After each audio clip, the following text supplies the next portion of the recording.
നമ്മളൊരു പുതിയ വീടിൻ്റെ ഒരു പണിയൊക്കെ നടക്കുന്നൊരു വീട്ടിൽ നമ്മളൊരു വലിയ കലപ്പാടി മാവ്, അതേപോലെ ഒരു കോട്ടുകോണം മാവ്, അതേപോലെ മെയിനായിട്ട് ഇത് വെക്കാനുള്ള കാരണം എന്തോന്ന് പറഞ്ഞു കൊടുത്തേ. തണല്, ഫ്രൂട്ട്, നല്ല ഫ്രൂട്ട് ഐറ്റവും വേണം അല്ലേ അമ്മ? എങ്ങനെയുണ്ട്? ആ അല്ലേ, അടിപൊളിയല്ലേ? അടിപൊളി. വലിയ മാവും പ്ലാവും ഒക്കെ എങ്ങനെയുണ്ട്? സന്തോഷമായ? ആ വളരെ വളരെ സന്തോഷം. കാര്യം എന്തോ മാങ്ങയൊക്കെ പിടിച്ചു കിടക്കുന്നത് കണ്ടപ്പോൾ തന്നെ ഒരു സന്തോഷമല്ലായിരുന്നോ? ആ തീരുന്നതിന് മുമ്പ് ഇതൊക്കെ വലിയൊരു മരങ്ങളായിട്ട് നിൽക്കണം അല്ലേ? നാടെ നല്ല ഉഷാർ വെറൈറ്റി ഒരു മാവ് നമ്മൾ ഇതിനകത്തോട്ട് വെക്കുന്ന രീതിയാണ്. അടിപൊളിയായിട്ട് ഒരു കലപ്പാടി മാവ്, നല്ല ഉഷാറായിട്ടുള്ളൊരു കലപ്പാടി മാവ്. ഒരു കഴിഞ്ഞ് കഴിഞ്ഞാൽ പിന്നെ അതിനെ ഇളക്കിയിട്ടൊക്കെ വെക്കാനൊക്കെ ബുദ്ധിമുട്ടാണ്. അന്നേരം നമ്മൾ ഇങ്ങോട്ടൊക്കെ നല്ല അടിപൊളി ഒരു മാവ്, നല്ല ഹെൽത്തി ആയിട്ടൊരു മാവ്, അതേപോലെ തന്നെ നല്ല ഒരു പ്ലാവ്, അതേപോലുള്ള സാധനങ്ങളൊക്കെ നമ്മളിപ്പോഴേ വെച്ച് കഴിഞ്ഞാൽ നമ്മൾ ഈ തറ ഇടുന്നവർക്കും ഗുണമാണ്. നമ്മളിത് ലൊക്കേഷനൊക്കെ സെറ്റ് ചെയ്ത് കൊടുത്തു കഴിഞ്ഞാൽ പിന്നെ അവർ ഇൻ്റർലോക്കൊക്കെ ചെയ്യുകയാണെന്നുണ്ടെങ്കിലും ഒക്കെ നമുക്കിത് പ്രയോജനപ്പെട്ട് കിട്ടുകയും ചെയ്യും. എന്നാലും താണ്ട് ഇത് സ്ഥലം എവിടെയായിരുന്നാ? അയിരൂര് കായ്പുറത്തുള്ള നമ്മുടെ ചേട്ടൻ്റെ വീട്ടിൽ നമ്മൾ സെറ്റ് ചെയ്ത് വെച്ച് കൊടുക്കുന്നതാണ് കേട്ടോ. നല്ല അടിപൊളി മാവ്, നല്ല ഹെൽത്തി ആയിട്ടുള്ള മാവ്, അതുപോലെ തന്നെ ചവിട്ടി ഉറപ്പിച്ച് കൊടുക്കും കേട്ടോ. ഇല്ലേണ്ണ? അല്ല, നിങ്ങൾ തന്നെ ചെയ്ത് തരുന്നത്. അതെ, നമ്മൾ സെറ്റ് ചെയ്ത് തരുന്നതാണ് കേട്ടോ. ഇവിടെ കൊണ്ടുവന്ന് നമ്മൾ സർവീസ് സെറ്റ് ചെയ്ത് വളർത്തി കയ്യിലോട്ട് തരുന്ന ജോലി നമുക്ക്. ഓക്കെ ചേട്ടാ, എന്തൊക്കെയുണ്ട്?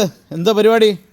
ഇത് എവിടുന്ന് വലിയ മാമൊക്കെ മേടിച്ചോണ്ട് പോകാൻ തോന്നല്ലോ. പാരിപ്പള്ളി കുമാർ നഴ്സറിയിൽ നിന്ന് വാങ്ങി. എത്ര പൊക്കമുണ്ട്? ഏകദേശം ഒരു 6 അടി 7 അടി 6 അടി 7 അടി പൊക്കമുള്ളൊരു വലിയ മാവ്. പിന്നെ എന്തൊക്കെയാണ് മേടിച്ചതെന്ന് പറയാമോ? എങ്ങനെയുണ്ട് അതിൻ്റെ ഒരു രീതികളും കാര്യങ്ങളും, പ്ലാന്റിൻ്റെ രീതിയൊക്കെ നോക്കി എങ്ങനെയുണ്ടെന്ന് പറഞ്ഞേ. പ്ലാന്റൊക്കെ അടിപൊളിയാണ്. നോക്കിയാൽ ഒരുപാട് മാവുകൾ മേടിച്ചിട്ടുണ്ട്, പല സൈസ് മാവുകൾ. ഇത് എവിടെ സ്ഥലം ഒന്നും കൂടെ പറഞ്ഞു കൊടുത്തേ. അയരൂര് വർക്കല. അണ്ണൻ്റെ ചേട്ടന് വേണ്ടിയിട്ട് മേടിച്ച് വെച്ചതല്ലേ? ചേട്ടൻ്റെ വീടാണ്. ചേട്ടൻ്റെ വീടിന് ഒരുപാട് പ്ലാന്റുകൾ വെച്ചിട്ടുണ്ട്. അതുകൊണ്ട് ഇവിടെ എല്ലാം മാവും പ്ലാവും തെങ്ങും ഒക്കെ ഇല്ലേ?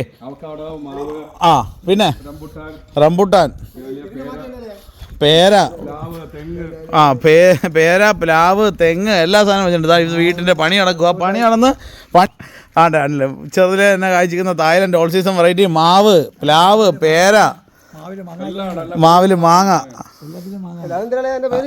ഏതാ അത്? കോട്ടുകോണം മാവുണ്ട്. അതേപോലെ തന്നെ അവക്കാഡോ, വെണ്ണപ്പഴത്തിൻ്റെ തൈ, എന്താണ്ട് വലിയ വലിയ മാവുകൾ. ഇതിപ്പോൾ ഒരു 2 കൊല്ലം കഴിയുമ്പോഴത്തേക്ക് നല്ല ഉഷാറായിട്ട് കയറിഞ്ഞ് പോരും ഇല്ലേണ?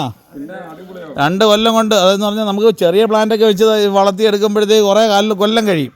ഇതാകുമ്പോൾ ഈ സൈസിലുള്ളതൊക്കെ ആകുമ്പോൾ നമുക്ക് പകുതി പണി കഴിഞ്ഞ് ഇല്ലേണ? ഓക്കെ.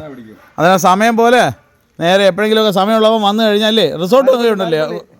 ഓക്കെ ഉണ്ട്. അന്നേരം അതാണ്ട് ഒരുപാട് ഒരുപാട് ഒരുപാട് പ്ലാന്റുകളും കൗതുകളും ഒക്കെ മേടിക്കാനായിട്ട് എവിടെ വരണ്ടേ? പാരിപ്പള്ളിയിലുണ്ട്, കൊല്ലത്തുണ്ട്, മേടേമുക്കിലുണ്ട്. നേരെ വന്നു കഴിഞ്ഞാൽ ഇതൊക്കെ വാങ്ങിച്ചിട്ട് പോകാൻ. പുറ്റിങ്ങൽ അമ്പലത്തിൽ ഒരു പരിപാടി വരുന്നുണ്ട്. എല്ലായിടത്തും ഉണ്ട്. ഡിഗ്രി ആയി കഴിഞ്ഞാൽ എന്താ, നമ്മളെ വൈറ്റ് കളർ ജോബ് മാത്രം നോക്കാൻ നല്ല അടിപൊളിയായിട്ട് ഇതേപോലെ ഒന്ന് പണിയെടുക്കാൻ കഴിയുകയെന്നുണ്ടെങ്കിൽ ഏറ്റവും നല്ലത് ഇതൊക്കെ തന്നെ അല്ലേ? കൃഷിയൊക്കെ അല്ലേ? നല്ല സുന്ദരമായിട്ടുള്ള വലിയ കുഴിയെടുത്ത് വലിയ മാവും പ്ലാവും തെങ്ങും കവുങ്ങും ഒക്കെ വയ്ക്കുന്നൊരു സുഖമുണ്ടല്ലോ, അത് പറഞ്ഞറിയിക്കാൻ പറ്റാത്ത ഒന്നാണ് അല്ലേ? നമ്മളാണ്ട് അതേപോലെ വലിയ കുഴിയൊക്കെ ഇങ്ങോട്ട് എടുത്തിട്ട് ഇതേപോലെയുള്ള വലിയ മാവ്, തായ്ലൻഡ് ഓൾ സീസൺ മാവ്, താണ്ട് ഫ്ലവറോട് കൂടിയിട്ടുള്ളതോ അല്ലെങ്കിൽ ചെറിയ തൈ ആണെന്നുണ്ടെങ്കിലും ഇതേപോലെ വലിയ കുഴിയൊക്കെ എടുത്ത് സെറ്റാക്കി നമുക്ക് ഇതേപോലെ തന്നെ വളർത്തി വെച്ച് സെറ്റാക്കി എടുത്തെടുക്കാൻ പറ്റും. ഇതാണ്ട് അന്നേരം നല്ലൊരു കുഴിയായിരിക്കണം എടുക്കുന്നത്. നല്ല ഉഷാറൊരു കുഴി, വലിയൊരു കുഴി എടുക്കുക.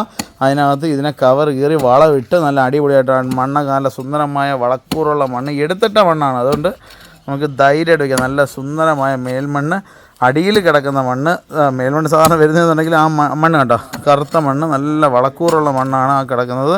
അതിനകത്ത് നല്ല വളമൊക്കെ ഇട്ടിട്ട് ഒരു പ്ലാന്റ് ഇതേപോലെ നല്ല ഉഷാറൊരു പ്ലാന്റ് മേടിച്ചിട്ട് കൊടുത്തു കഴിഞ്ഞാൽ ഇരച്ച് കയറി ഇഞ്ഞ് വരും. നല്ല അടിപൊളിയായിട്ട് നിൽക്കുകയും ചെയ്താണ്ടേ. ചെറിയ കായൊക്കെയുള്ള പൂവൊക്കെയുള്ള നല്ല സുന്ദരമായ ഒരു മാവ്. ഇതേപോലെ പല വെറൈറ്റി ഇവിടെയൊക്കെ വെച്ചിട്ടുണ്ട്. അതേപോലെ തന്നെ ഈ വീടിൻ്റെ പണിയൊക്കെ നടക്കുന്ന രീതിയിൽ നമ്മൾ പീലിമുള വണ്ടിക്കകത്ത് ഈ സാധനങ്ങളെല്ലാം കൊണ്ടുവന്ന് ഇവിടെ ഇറക്കി സെറ്റ് ചെയ്ത് വെച്ച് കൊടുക്കുന്നത് കേട്ടോ. അടിപൊളിയല്ലേ? അതാണ് ആ കാണുന്നത് ഫുള്ള്. ഇവിടെ ഒരുപാട് പ്ലാന്റുകൾ ഇപ്പോൾ നമ്മൾ വെച്ചുകൊണ്ടിരിക്കുകയാണ്. നല്ല അടിപൊളി മാവ് മുതൽ പ്ലാവോ തെങ്ങൊക്കെ ഉണ്ട് കേട്ടോ. വലിയ തെങ്ങൊക്കെ വേണമെന്നുണ്ടെങ്കിൽ നമുക്ക് ഇതേപോലെ തന്നെ പ്ലാന്റ് ചെയ്ത് വെച്ച് കൊടുക്കാനായിട്ട് സാധിക്കും കേട്ടോ. അതിൻ്റെ ഉഷാർ വെറൈറ്റി തെങ്ങുകൾ, അതേപോലെ തന്നെ വലിയ പ്ലാവ് കേട്ടോ. ഇതൊക്കെ നല്ല റെഡ് ജാക്ക് ഒക്കെ നമുക്ക് വെച്ച് കൊടുക്കാം. അടിപൊളിയായിട്ട് കായ്ക്കും വീട് പണിയൊക്കെ തുടങ്ങുന്നതിന് മുമ്പേ നമ്മൾ ഇതേപോലെ ഓരോന്ന് സാധനങ്ങൾ ഇതേപോലെ വെച്ച് സെറ്റായി കഴിഞ്ഞാൽ അവർക്ക് ഇൻ്റർലോക്കോ അതേപോലെ കടപ്പയോ ഒക്കെ ഇടാനാണെന്നുണ്ടെങ്കിൽ അവർക്കും ഒരു ബുദ്ധിമുട്ടില്ല. നമ്മൾക്കും നല്ല നല്ല പ്ലാന്റുകൾ ഇതേപോലെ വെക്കാനായിട്ട് സാധിക്കും.